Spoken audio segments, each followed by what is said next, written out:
Miguel loved reading. Rainy days were his favorites. He would curl up with a good book. Today he visited his Lolo Berto. Lolo Berto had a shelf full of old books. Miguel found a dusty leather-bound book. It had strange symbols on its cover.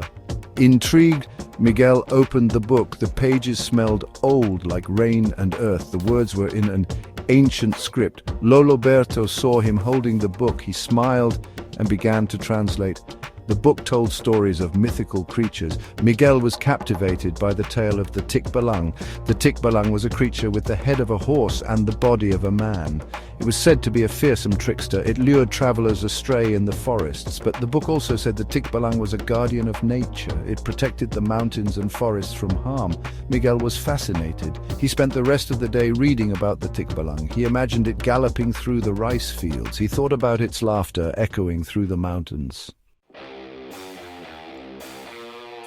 Days later, strange things began to happen. Miguel went for walks in the woods near his Lolo's house. He always took the same path, but now the path seemed different.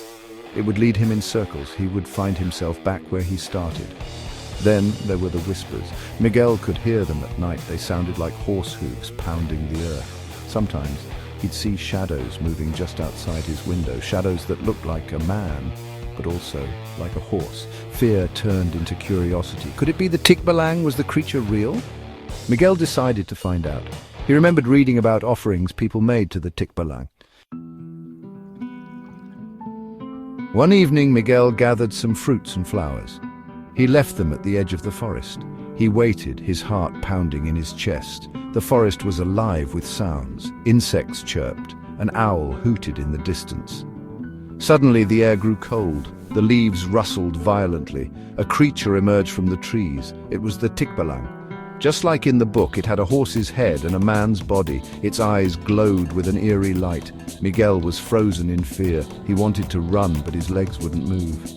The Tikbalang looked at him, its expression unreadable. It bent down and sniffed the offerings. Then, to Miguel's surprise, it spoke. The Tikbalang's voice was deep and rumbling, but not unkind. It thanked Miguel for his offerings.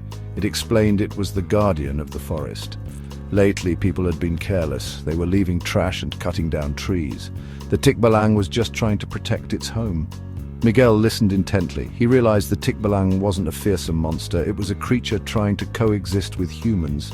Miguel promised to help the Tikbalang protect the forest. He would tell others to be more careful. The Tikbalang nodded, pleased. It then disappeared back into the trees. Miguel left the forest, forever changed by his encounter.